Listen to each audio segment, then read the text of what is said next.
नमस्कार, बहुत बहुत स्वागत आप सभी का एनएमएफ न्यूज़ में। मैं हूं आपके साथ शिवशंकर उपाध्याय।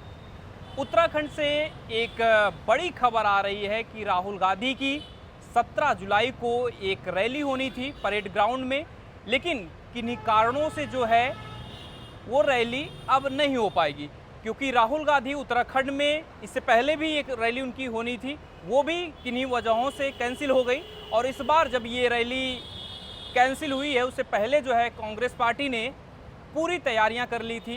पोस्टर बैनर पूरी तरीके से तैयार थे, कार्यकर्ता बहुत जोश में थे कि राहुल गांधी आएंगे, उनके जननायक आएंगे उत्तराखंड में और एक बूस्ट देंगे, क्योंकि आने वाले समय में चुनाव भी होने वाला है उत्तराखंड में। ऐसे में जो ये रैली कैंसिल होने का जो नगर निगम की तरफ से मौखिक रूप से कहा जा रहा है कि कैंसिल कर दिया गया, मौखिक तौर से बताया गया है, इसके क्या कुछ मायने हैं? क्या कांग्रेस फिर से एक बार कहेगी कि विपक्ष की आवाज़ को दबाया जा रहा है? इन सब पर विस्तार से बात करेंगे। हमारे सहयोगी भुवन शर्मा जी हैं। सर, बहुत स्वागत। और सबसे पहले तो ये बताइए कि ये जो रैली होने वाली थी, जिसकी तैयारियां कांग्रेस उत्तराखंड कांग्रेस पूरी तैयारी कर रही थी और अचानक से अब पूरा फेल हो गया है, क्या कुछ इसके मायने हैं और कैसे देख रहे हैं आप? देखिए शिवशंकर, अभी इस वक्त जो स्थिति है देहरादून के अंदर, कांग्रेस पूरी तरीके से हमलावर है बीजेपी पर, ये कहते हुए कि ये तानाशाह है, तानाशाही चल रही है विपक्ष की आवाज़ को दबाने की। और ये कोई बहुत बड़ी बात नहीं है, ये बहुत बड़ा एलिगेशन नहीं है, क्योंकि इस तरह का एलिगेशन पहले भी लगता रहा है। अब हकीकत क्या है, यथार्थ के धरातल पर बात करते हैं। कुछ तस्वीरें देख लेते हैं। देहरादून के ही परेड ग्राउंड के बाहर की तस्वीरें हैं। गेट बंद है, गेट के बाहर ट्रकों की संख्या है, इसमें सामान लदा हुआ है, यानी रैलियों का सामान लदा है। टेंट, उसके खंबे, कुर्सियाँ, जो तमाम साजो सामान आता है वो यहाँ पर है। ग्राउंड के अंदर नहीं आ पा रहा है क्योंकि परमिशन नहीं मिली। परमिशन आई ही नहीं, परमिशन कैंसिल हो गई। ये बात खुद कांग्रेस के प्रेसिडेंट हैं गणेश गोदियाल, वो बता रहे हैं। लेकिन उनको अभी तक रिटर्न में परमिशन मिली ही नहीं थी। वो ये कह रहे हैं कि मौखिक तौर पर उन्हें पता चला है कि परमिशन कैंसिल हो गई है। अब एक नैरेटिव देखिए, परसेप्शन देखिए, पूरा उसी का खेल है। ये कांग्रेस के ही द्वारा कहा जा रहा है कि छात्रों की संख्या 2.5 लाख छात्रों ने रजिस्ट्रेशन कर दिया था और मैदान की कैपेसिटी 50,000 लोगों की है। कांग्रेस ही ये तर्क दे रही है, आप समझिए इस बात को, ये पूरा नैरेटिव की लड़ाई है। मैं दूसरी तरफ भी आऊँगा कि क्यों मना किया गया, क्या कुछ दलील दी जा रही है, लेकिन कांग्रेस क्या कह रही है ये समझ लीजिए। वो ये कह रही है कि छात्र बड़ी तादाद में आने वाले थे, हुजूम उमड़ने वाला था, 2.5 लाख छात्र बता दिए गए कि रजिस्ट्रेशन हो गया। अब इतने छात्र कहाँ से आ रहे थे, क्या आ रहे थे, वो एक बहस अलग मुद्दा हो सकता है, लेकिन कांग्रेस ये दलील दे रही है। दूसरी तरफ आपको मैं बता दूं कि ये जो परेड ग्राउंड जिसकी हम बात कर रहे हैं, जहां 17 तारीख को छात्रों की गूंज नाम का एक कार्यक्रम राहुल गांधी जो लगातार कई जगहों पर कर रहे हैं, वो देहरादून में भी करना था। छात्रों की आवाज़, जैसा कि आपने शुरुआत में कहा कि इंतजार कर रहे थे छात्र, तो यहाँ पर भी वही कुछ होना था। लेकिन हर चीज़ का एक प्रोसेस है, एक प्रक्रिया है। मैंने बताया ये परेड ग्राउंड देहरादून नगर निगम के अंतर्गत आता है। नगर आयुक्त हैं, उनका एक बयान आ रहा है, वो ये कह रहे हैं कि जो हमने एक चिट्ठी भी हम चलिए दिखा देते हैं स्क्रीन पर, ये नगर निगम का वो ऑफिशियल लेटर है जिसमें टर्म्स कंडीशन लिखी हुई हैं, बुकिंग अमाउंट लिखी हुई है, सब कुछ लिखा हुआ है कि क्या शर्तें हैं, कहाँ कहाँ से एनओसी लेनी है। अब नगर निगम की तरफ से कहा गया है कि जो कई विभाग हैं जिनकी एनओसी लगानी चाहिए थी, वो एनओसी नहीं लगाई कांग्रेस ने, पहला नंबर। दूसरा ये आ रहा है कि जो नियम और शर्त हैं उनमें कई नियम शर्तें उस पर एक्सेप्टेंस नहीं दिया कांग्रेस ने अपनी कि हम अंडरटेकिंग कर लेंगे, कोई अंडरटेकिंग नहीं आई है, ऐसा उनका कहना है। तो दो ये मोटी मोटी बातें हैं शिवशंकर, जो ये बता रही हैं कि टेक्निकली प्रक्रिया के तहत कई चीज़ें ऐसी हैं जहां कांग्रेस लैग कर गई है, जहां पर कहीं ना कहीं एक लूपहोल नज़र आता है।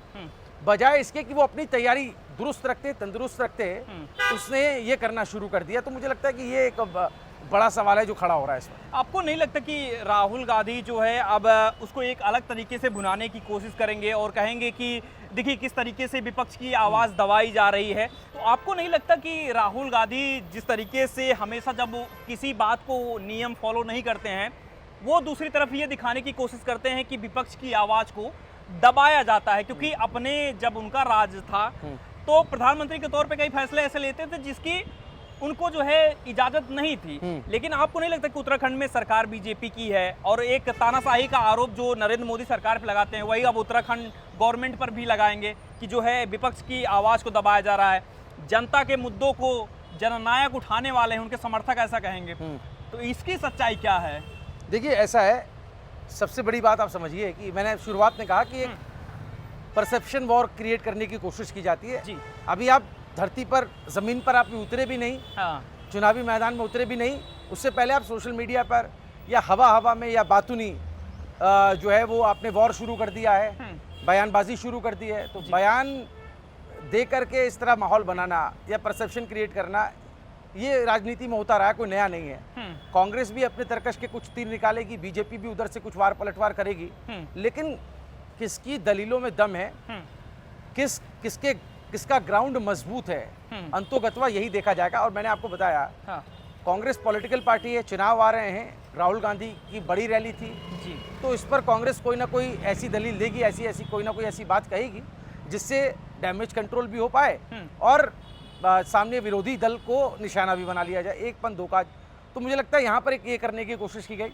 लेकिन फिर आते हैं ग्राउंड रियलिटी पर। ग्राउंड रियलिटी यही है, देखिए नगर निगम की अथॉरिटी है, नगर निगम के नियम है, उसकी प्रक्रिया है। पहली बार को यहाँ विपक्षी रैली हो नहीं रही होगी, इससे पहले भी कई दफ़ा यहाँ कई रैलियाँ हो चुकी हैं। 16 तारीख को 17 का राहुल गांधी का कार्यक्रम है, 16 जुलाई को हरेला नाम का एक फेस्टिवल है जो उत्तराखंड का बहुत ही प्रमुख त्यौहार है, उसको मनाने का एक सरकारी कार्यक्रम वहाँ पर होना है 16 तारीख में। 17 में इनकी प्रस्तावित रैली थी, लेकिन कुछ तो रहा होगा जिस वजह से इसे कैंसिल कर दिया गया होगा।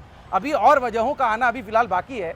एक कांग्रेस क्या कह रही है इस बारे में, एक बयान सुन लेते हैं। कांग्रेस के नेता हैं उत्तराखंड के, वो कुछ कह रहे हैं, उस बयान को सुन लेते हैं। हमारा 15, 16, 17 3 दिन की जो है परेड ग्राउंड की बुकिंग है और नगर निगम के द्वारा 1,77,000 का जो किराया है वो हमसे ले लिया गया है और कल से हमारी जो है बुकिंग चालू है। इसलिए ट्रक जो है हमारे आज शाम को आने थे, लेकिन हो सकता है कि वो नो एंट्री की वजह से पहले आ गए हों, लेकिन शाम को 4 बजे के बाद उनकी एंट्री होनी है ग्राउंड के अंदर और कल से हमारा जो है टेंट लगना वहाँ शुरू होना है।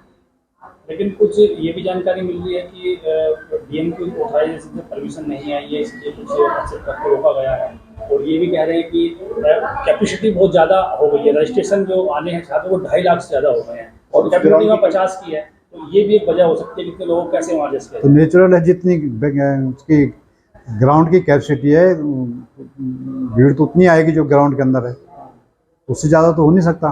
कितने रजिस्ट्रेशन हो चुके हैं? रजिस्ट्रेशन होने को तो हमारे 5 लाख भी हो गए, लेकिन रजिस्ट्रेशन मैं भी कर सकता हूँ, आप भी कर सकते हैं, लेकिन मेन है छात्रों का वो कार्यक्रम है और छात्रों की ही वहाँ एंट्री होनी है, वो पॉलिटिकल कार्यक्रम नहीं है।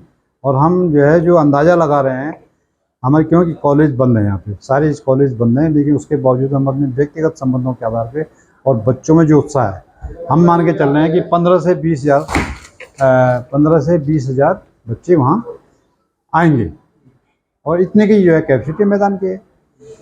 2.5 लाख वाली बात जो आ रही है वो क्या है? 2.5 लाख का अंदाजा लगाओ, 2.5 लाख आ सकते हैं क्या? रजिस्ट्रेशन तो कोई भी करा सकता है। तो ये वो बयान सुना शिवशंकर हमने, जिसमें कांग्रेस जो है वो कई बातें बता रही है, गिना रही है। मैंने फिर कहा कि अभी और एक्सप्लेनेशन आनी बाकी है। शुरुआती तौर पर नगर निगम के द्वारा जो बात कही जा रही है वो बात हमने अपने दर्शकों को बताई, जिसमें 2 बातें हैं। एक बात नियम शर्तों की है, वो ये कहा जा रहा है कि कुछ नियम शर्तें थी जिसमें अंडरटेकिंग चाहिए थी कि वो नियम शर्तों को मानेंगे नहीं मानेंगे। दूसरा, विभागों की एनओसी थी, बिना एनओसी के तो आप कर नहीं सकते। एनओसी का मतलब फायर की भी एनओसी आपको लेनी पड़ेगी और तमाम चीज़ें जो वहाँ पर आप व्यवस्थाएं कर रहे हैं, लोग कितने सेफ हैं, सिक्योर हैं, इस बात की भी आपको एनओसी लेनी पड़ेगी। तो सेफ्टी की एनओसी, फायर की एनओसी, तमाम जो भी टेक्निकल चीज़ें हैं उन सब पे आपको जाना पड़ेगा। तो कहीं ना कहीं किसी ना किसी मोर्चे पर आप फेल साबित हुए हैं।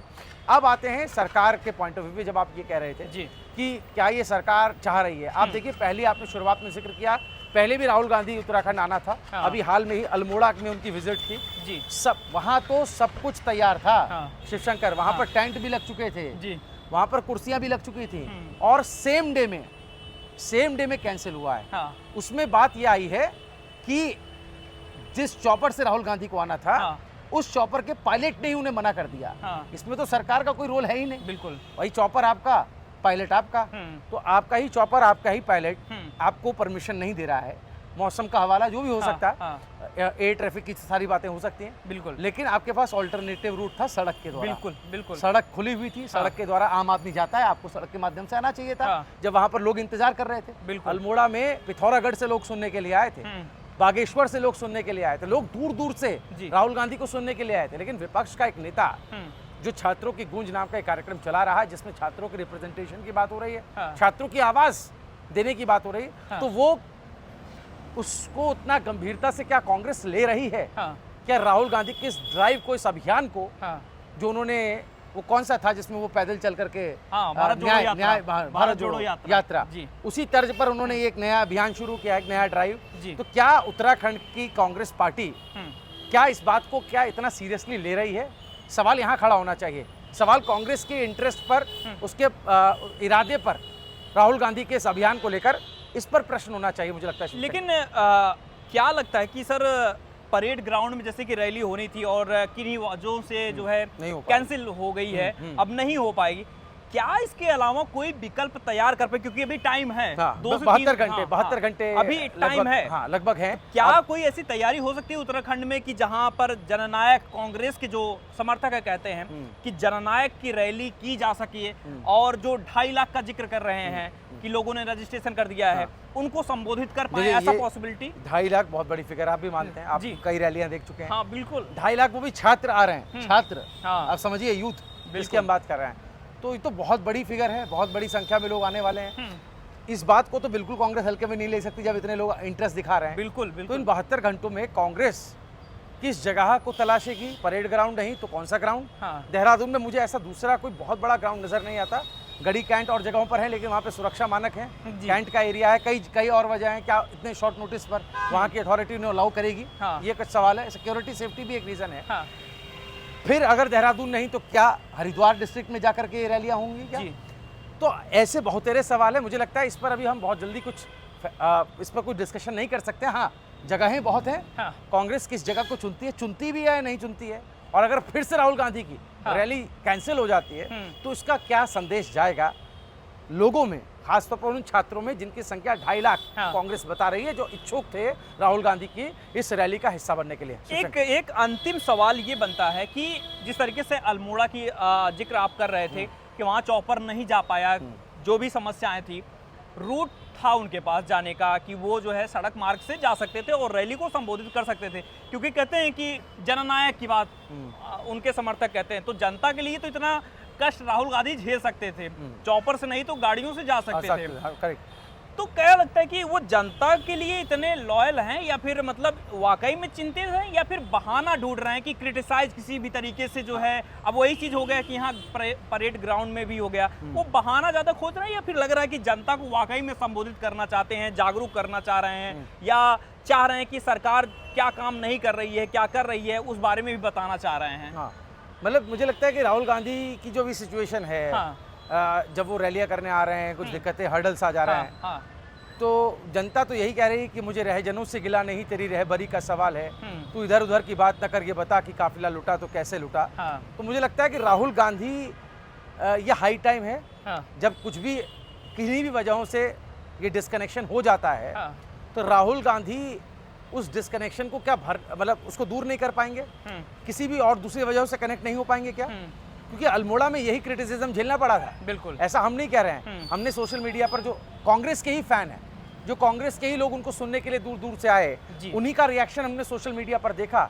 लोग गुस्से में थे, लोग ये कह रहे थे कि आपने जैसा कि आप जननायक शब्द का इस्तेमाल करते हैं, आप ये दावा करते हैं कि आप लोगों के साथ जुड़ रहे हैं, भारत के साथ जुड़ रहे हैं, तो क्या किन्हीं वजहों से आपकी रैली नहीं हो पाती, या किसी वजहों से आपको जाने की परमिशन नहीं मिलती, तो क्या आप कोई दूसरा रास्ता नहीं खोज सकते उन लोगों से जुड़ने का? और मैं फिर आऊंगा, मैं पर्टिकुलर उत्तराखंड पे आऊंगा, इधर उधर की बात नहीं करूंगा। और स्टेट्स का अलग तासीर होती है हर जगह की। उत्तराखंड में पहाड़ का रीजन है, पहाड़ी रीजन है, पहाड़ी क्षेत्रफल है, वहाँ की भौगोलिक परिस्थितियाँ अलग हैं, और वहाँ पर जाहिर है किसी भी जगह पर जाने में कठिनाई का सामना करना पड़ेगा। मैं नहीं कह रहा हूँ कि रोड से भी अब स्मूथली पहुंच जाएंगे। आजकल बरसात का टाइम है, मॉनसून है, लैंडस्लाइड भी होती है, रास्ते भी खराब होते हैं, जाम भी लगता है, बहुत सारी चीजें हैं।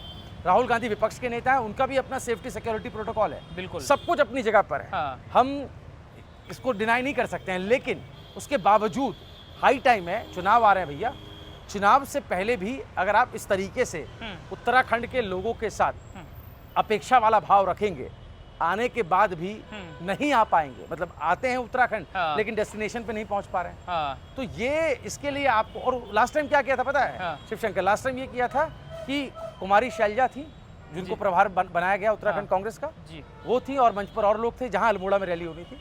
आखिरी में फोन से राहुल गांधी वीडियो कॉल पर थे, जी। फोन से माइक पे हाँ। रख करके और राहुल गांधी का संबोधन लोगों को सुनाया गया। हाँ। तो ये बहुत बड़ा मजाक है। हाँ बिल्कुल। मतलब जिस आदमी को लोग पिथौरागढ़ बागेश्वर कई 100 किलोमीटर से दूर सुनने के लिए अल्मोड़ा आ रहे हैं, बिल्कुल वो भी तो फोन में सुन सकता है भाई आपको। बिल्कुल। हाँ बिल्कुल तो एक तो उसका समय नहीं कीमती है क्या? बिल्कुल तो उसको इस तरीके से देखना चाहिए। तो मुझे हाँ। लगता है बहुत सारी बातें हैं, अभी देख लेते हैं, वक्त पर छोड़ देते हैं बिल्कुल। कि इस पूरे मामले में क्या होता है। हाँ, तो जैसी जैसी अपडेट आती रहेगी, फिलहाल जो है अल्मोड़ा से लेकर जिक्र हो गया है परेड ग्राउंड तक का। देहरादून तक। और जो भी चीज़ें सामने आ रही हैं उस पर हमने खुलकर बातचीत की है, क्या कुछ इसके पॉइंट्स हैं मेन, और राहुल गांधी की तरफ से, कांग्रेस की तरफ से क्या कुछ बयान दिए जा रहे हैं, सरकार को लेकर क्या कुछ कहा जा रहा है, इन सब पर विस्तार से बात की है। बाकी आपकी क्या कुछ राय है राहुल गांधी की इस यात्रा को लेकर, जो संबोधित करने वाले थे, उत्तराखंड आने वाले थे, इससे पहले अल्मोड़ा भी आने का प्लान था, वो भी कैंसिल हो गया था, इन सब पर क्या कुछ सोचते हैं आप, हमें ज़रूर बताएं। बहुत शुक्रिया।